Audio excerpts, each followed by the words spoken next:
We might have an angry inner child that's like, I didn't have the love expressed in childhood.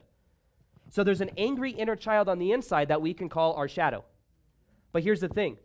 What if we were like, how do I get rid of an angry inner child? How do I get rid of it? Doesn't it sound, do you see the energy? You guys are right. The key is to love it. But are you loving it by trying to get rid of it? No. Anything you try to get rid of amplifies.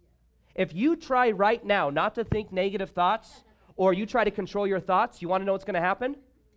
Lots of thoughts are going to come up. Tons of thoughts.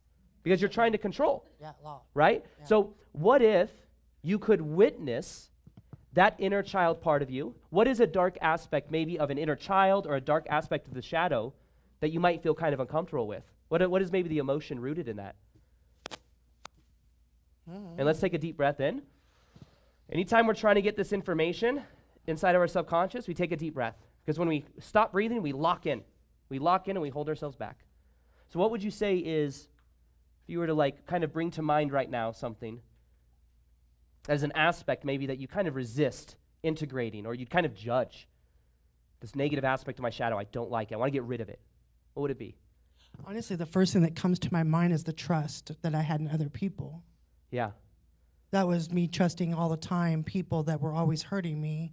Yeah. It wasn't just about like my mom, but it was also about other people. So Yeah. I disliked the fact that I trusted people. Yeah. And so And- when I try to trust, I get angry at myself because Interesting. it doesn't feel right. Yeah. So when you're tapping into, good job on breathing, by the way. Let's give it up for her. Thank you for sharing that. Thank you for being vulnerable. Because I imagine there's also people in the crowd, unfortunately, in our collective consciousness, this is a common thing. This is something my mom went through. And I became aware in a breathwork ceremony about energy that was stored inside my body, connect to my mom, because another woman in breathwork was releasing energy. And it was very powerful. And a lot of emotion came up. And it was mine, but not mine. It was very interesting. It was connected to my family lineage. In a way, if we look at this, the trust, is there a judgment based on the trust that is connected to feeling naive? Yes. So is that what you say, the Yes. naive?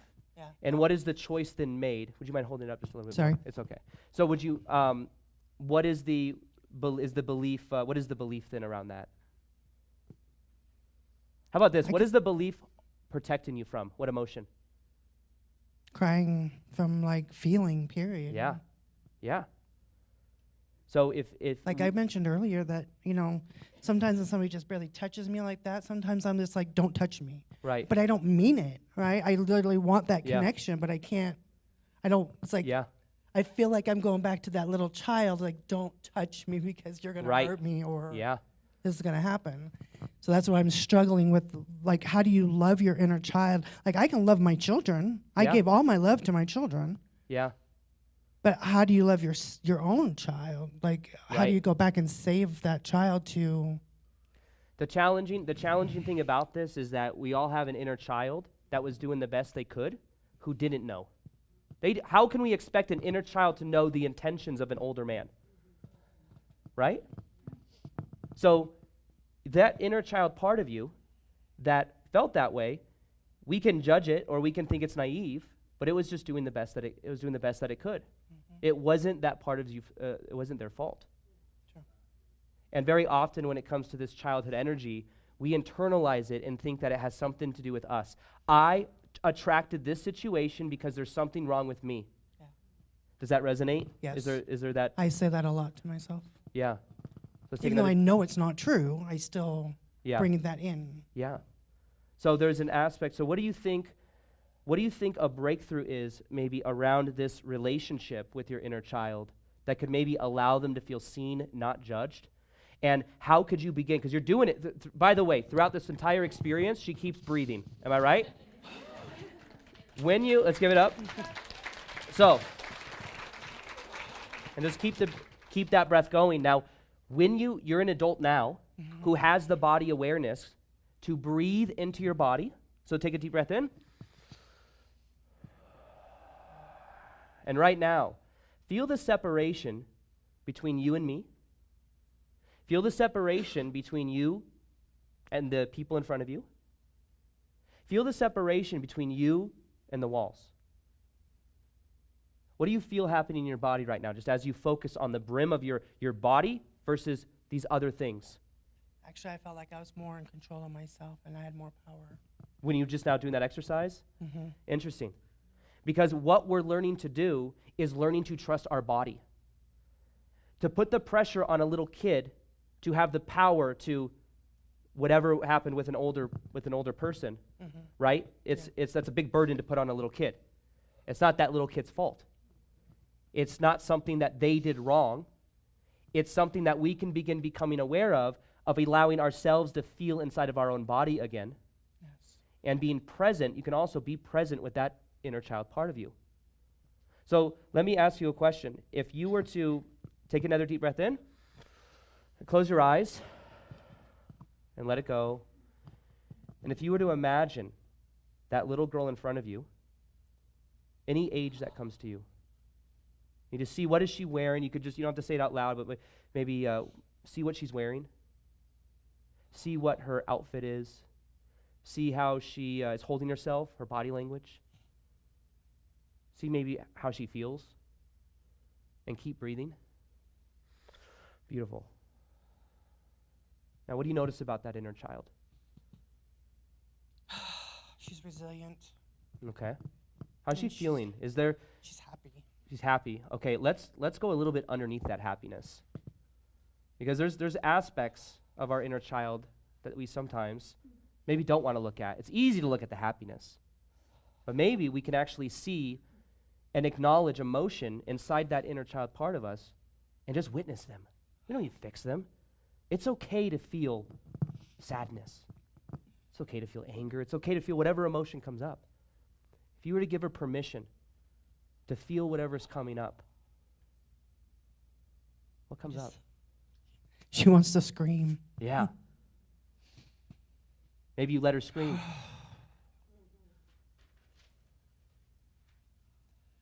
Yeah. Maybe let her scream. And just witness her scream. Mm-hmm. You don't have to go and fix her. You don't have to coddle. You just be present with her.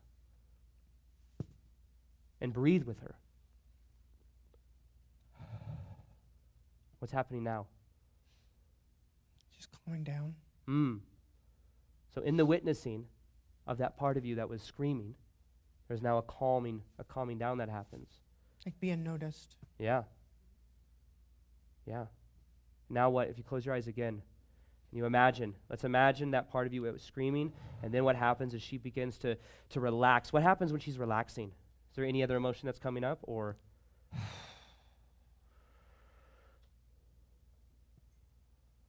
Having a hard time seeing her relax. Yeah.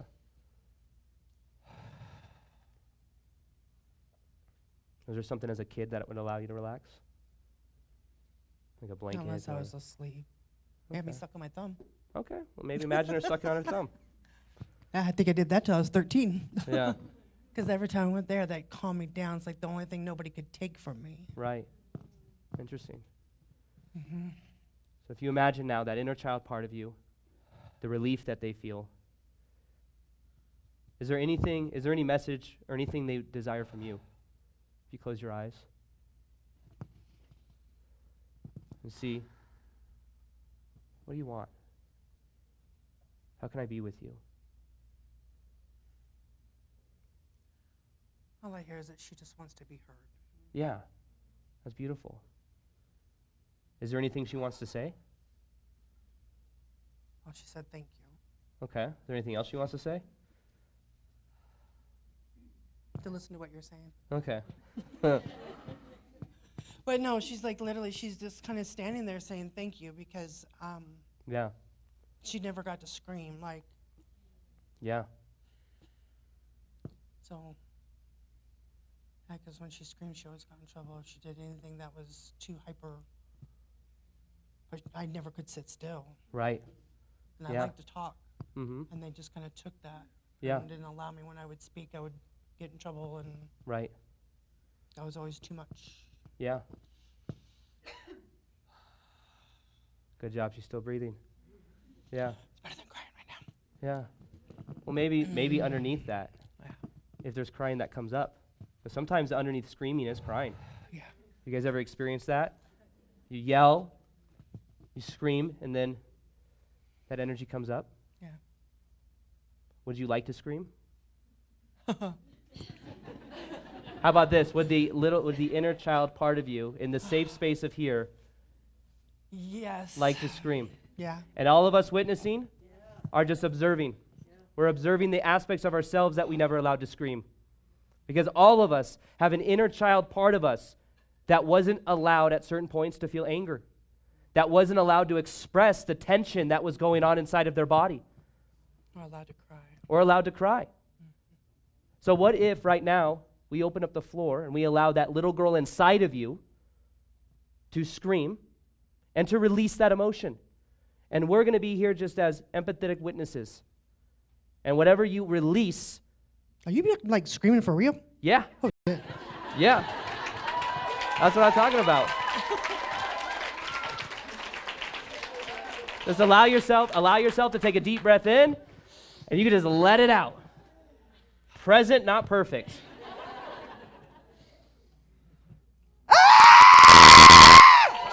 Yeah.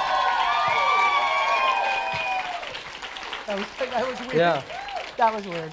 Well, I'm going to ask you one more time to do it again and to allow yourself to even become aware of inside the inner critic that's like, oh, did I do that good? Or what about, we're all rooting for you. We all would love to see you release that inner girl inside of you that wants to scream, that was never allowed to scream. And right now, if you were to take in a deep breath and on the out breath, just allow yourself to let go. You don't have to hold it together anymore. Take a deep breath in. Am I afraid? Yeah. And here's the thing too. The fear that comes up, it's okay. When fear comes up, you can feel the fear and do it anyways. It doesn't mean stop. The fear means you're on the edge of a breakthrough. You're on the edge of a release that's been stored inside of your body for years. So now, what if you were to take a deep breath in and just allow yourself to let go? That's okay.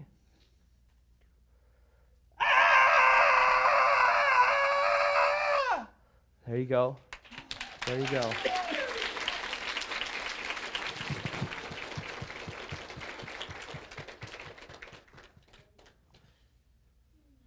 And you see what's underneath that? Underneath that scream are beautiful tears. If those tears had a voice, what would they say? Thank you. Yeah. And thank you for not judging me for letting things out that I just keep to myself. Beautiful. Beautiful. Let's give her a hand. Stay here for a moment. I just want to integrate this. And keep breathing. You're doing an amazing job. You are a symbol. Look at all these beautiful faces. Look how many people you've touched by feeling emotion. This is where power is. This is power. This isn't something to be avoided, shamed of. When you feel the fear, you still had the courage to express it. You didn't have to. I wasn't going to force you to do it.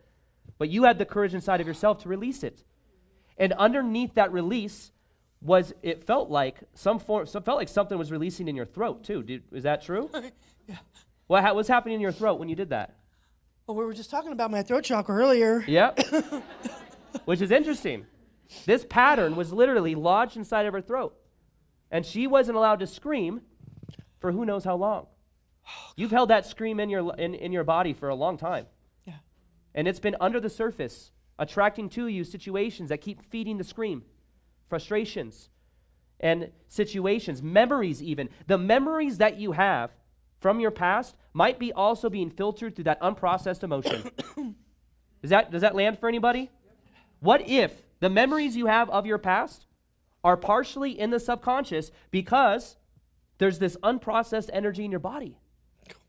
right? And as you're releasing it, she literally was grabbing her neck, something was releasing from your neck, which is such a beautiful expression of us in this audience, us in this room, of being able to connect to that aspect of ourselves who did not allow ourselves to scream. Whether it was some form of trauma that was unjust when we were a kid, some form of abuse, whatever it was, it was not fair. We can't blame the inner child for the naiveness that they may have had, but the scream wants to come out. And what you just allowed yourself to do is beautiful by allowing it to come out. So if we were to take another deep breath in, I want you to acknowledge that what you just did as well as you began to embrace the darker part of yourself you didn't want to look at. You wanted to look at the happiness. You wanted to look at the good stuff. And where was the gold? And the scream. The gold is in the thing that we were avoiding the most. And in the witness of 100+ people, witnessing you in this beautiful energy of expression, you now have a reference experience, and every single one of you has a reference experience of someone coming up here and being seen in energy that normally we would hold back. Does that make sense? So we can say that it's uncomfortable to be seen, and that fear may come up. We may feel afraid, but guess what? Do it anyways. Release the emotion stored inside of the body. Set a boundary if you need to. Express how you feel. Show vulnerability. Show your feelings. Like, these are things that are uncomfortable when you weren't allowed to do it as a kid. Yes. So just kind of integrating and closing out this experience here today, what are ways in which you can allow yourself to be seen more? Is there anything you've been blocking yourself from actually being seen in day-to-day life that you could commit to? That maybe is scary, but... Well, I mean, I started doing my videos. That was scary enough. Yeah.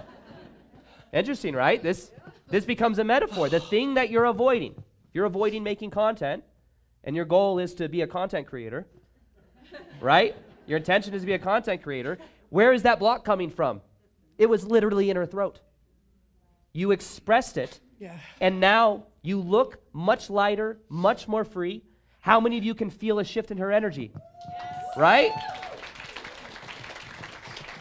And the shift in your energy came not from intellectualizing it and trying to figure it out, not from waiting till it's perfect for you to make the content, or waiting for the perfect, buttery, smooth voice to yell as loud as you can. It was uncomfortable. You're in a pressurized experience with 100+ people watching you, and you did it anyways. Yeah, with the strangers. The strangers, but now they're no longer strangers. Yeah. Hi. Because this is it's a beautiful reflection of the what's universal to all of us, which is this energy that you're expressing today. I think that's the thing is, understanding that I'm not alone in a lot of things, but, you isolate yourself as if you are alone. Yeah. And if you look out into the crowd, look at all these beautiful faces of emotion. That has been a reflection of the energy you were able to release. So you're not alone. Not only you're not alone, but like you're here with empathetic people that feel the same way you feel. Yes. And how does that feel? That feels good. I mean, it doesn't feel good. Y'all have to go through it, but. Right. Well. But it feels good to know that I bet it did. It maybe didn't feel good in certain definitions, but I feel like I see a lot of relief on people's faces right now through your expression.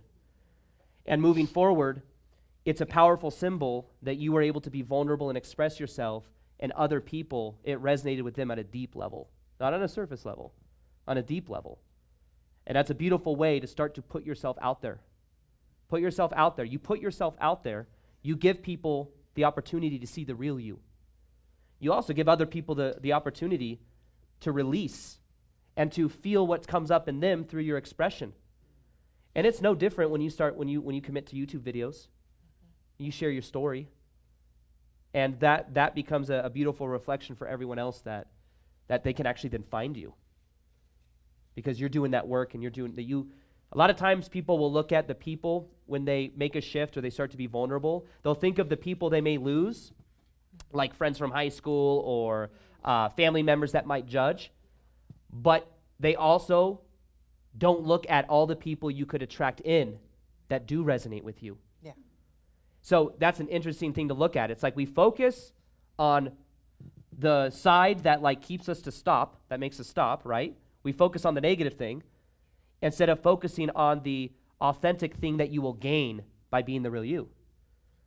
And what's interesting about myself is there was a while when I started to become successful on YouTube that I really craved my dad being proud of me. He always he's a fire investigator. He's a very analytical person. He's it's interesting. I was talking to him for Father's Day the other day, and he was talking. He was like telling me how he's a people pleaser, and he was like, "I am a people pleaser," and he always says, it's just who I am. I've always been this way." And I was kind of working with my dad in my own like ninja way. I was like, "So when did you decide that you were this way?" So I don't know. I've always been this way, you know. And then I was kind of helping him look at other aspects of his life where he was kind of claiming his power back from his job, where whatever his job gives him to do, he does it. He's like employee of the year, and he just works, and like overasserts himself because someone has to do it, and he just says yes. And what's interesting is looking at and kind of like helping him, I don't know, kind of helping him see it and kind of acknowledge where he could begin like setting boundaries was powerful. But the point I was going at with this is my dad, what were we talking about before? We were talking about, right before. Not the people pleaser, but how you're. The Yes. proudness, yes, thank you. So the proudness was something that I would wish, like as my dad was watching me grow on YouTube, I wanted him to like acknowledge the success that I had on YouTube. I wanted it was an interesting thing where the more I didn't need him to be proud and the more I let go of needing that approval from him, and the more I accepted and I started to approve of myself, and I accepted that my dad might not understand what I do. He'd always tell me, and eventually he would say it in weird ways, but I would think he really didn't mean it. He'd say, "I'm proud of you, but I have no idea what you do." That's what he always say. I don't get YouTube, I don't understand it, but I'm proud of you. And he would say that, but I would still think because he doesn't see me. Do you guys see? Like, he's not seeing me. He's saying he's proud, but he doesn't see me because he doesn't understand it. But then what I did is I started to see me. I started to accept, and also, in a weird way, I started to accept my dad. I started to accept that maybe he's not going to understand it. And then when I was on the phone with my dad and I would catch up with him, I would actually, not as a mechanism to control to get him to be proud of me, but I would in a way ask him about his work. Even though I've grew up with him, I know what his job entails. I'd be interested in him and what he was doing. Not as it was literally just a thing, not with no motive. But what was interesting is as I began to accept him and as I began to become interested in him, he then started to be interested in me. And he was like, "Oh, where are you traveling right now? Well, what are you doing? It's cool. So what do you do at these live events?" Like it was trippy. So what was interesting is there may have also been a two-way mirror there with my dad where he may have felt like I didn't really see him too. Not that it's my job to be his dad, like I'm not saying it's anyone's role here, but it's interesting that if reality is a mirror, I started to, in a way, not need my dad to see me in a certain way. I started to see him and like just appreciate who he is at the level that he's at. I let go of the resistance and the need to make him proud. I started to accept myself, and as I started to let that go, I started to receive it, which was very interesting. Now, I say that, and the key is not, let's do it to get the result, because then it's attachment to outcome. But what if there's an opportunity here to accept your parents and to accept them the way that they are without needing them to acknowledge maybe what they did? Of course, inner child-wise, you can go back and you can do this inner work with yourself. But if there could be, the next step could be to look at that energy. Does anything come up for you as I say that right now? As maybe accepting that, is there some form of acceptance there that could be a breakthrough, or maybe not? Maybe now. I kind of just separated myself from it, from all of that stuff, and just kind of leave it to them to get a hold of me or talk to me. Right. Or if there's a family gathering, I'll show up. Yeah. But, other than that, I just come to accept that this is who they are. And, I will say my dad saw one of my journal prompts on TikTok, and he actually thanked me for it. That's cool. Nice. So I was like, well, at least I'm getting somewhere with him, right? But So yeah, I mean, I've Yeah. learned to just accept them for who they are, and Yeah. and just kind of just let that energy be theirs and not come into mine anymore. Yeah. And But I one just other, haven't figured out that's how to- beautiful. How Now, to heal that? one other thing I'll say about this too is a lot of times we're afraid of ruffling the feathers of our family because of their expectations of us. We're afraid of them and the judgments or them not accepting. At the same time, then what happens is we shut down our light because we want to make them happy. But what if something at a soul level they wanted to learn in this life was unconditional love? What if you being the real you gives them a reflection that maybe they don't like, but the aspect of them that doesn't like it is the ego aspect that's attached to being right and is attached to a certain expectation of you. Does this make sense? So whereas I see it happen a lot where people avoid the tension of their family or the, certain cultures want you to get certain degrees, do certain things for a living, and if you don't do that, you're a failure. Yeah. But at the same time, you end up rejecting yourself, doing something you hate. And because you're in that energy, it doesn't feel good. But at the same time, what if the opportunity was for you to own that power, to give them that reflection, and what they do with it is not your responsibility? Do you guys see that that's where the shift is? Yes. So your parents not understanding you, that's their thing. That's not your thing to manage. Your thing to try to prove yourself. That's something for that might be their thing to deal with. Because your job is just to be most authentically you. Yeah. Now, there may be temporary readjustments made when you start being the real you between you and your family. There may be years where it's kind of like that. But then what can happen is you can also start attracting people into your life that resonate with that courageous version of you. And as I've said, most of my deep connections in my life now are in my life because of the courage that I had to start making content. And to kind of go against the grain of go to school and be a lawyer and all of these other things. So I wouldn't have the beauty of the connections I have if it weren't for that energy of not being afraid to just jump in that energy, and this is who I prefer to be. Yeah. So we also tell ourselves we want the approval of our parents, but it's approval in general. It's what if we can accept the disapproval and allow it to be there? It's only this thing it's almost like the boogeyman only has power if you give it power and you believe it's there, right? True. But if you know that you can handle it, if you know that that's their thing to manage and not yours, and if you're just focused on expressing you, that's where you start to, in a way, create more safety in your body. Remember we were talking earlier? Mm-hmm. Feel the separation between you and me? Yep. Now feel the separation between you and your family members. Yeah. And watch how that exercise allows you to, doesn't mean you can't love them, doesn't mean you can't stay connected to them, but you might start seeing what's your stuff versus what's their stuff. And then as you create safety in your side of yourself, it won't be conditional on mom and dad's approval. Does this make sense? So really, it all comes back to how we started this. It comes back to feeling inside of your body and letting that be the agency for you. Letting that be what you connect to. So what's the big insight closing off this interaction today? What's the big insight that you're going to carry with you? What's the message you want to remember? 1, 2, I'm going to go out there and scream before I leave. I love that. Yeah. I think I'm going to take advantage of that, those hills out there. Find a place to hike and just let it all out. Yes, and That's just beautiful. scream. But I think it's the fact that I didn't expect for you to call me up here, but the fact that I did get up here in front of everybody and be myself. Yeah. Yeah. Let's give her a hand for that. Yeah. That's beautiful.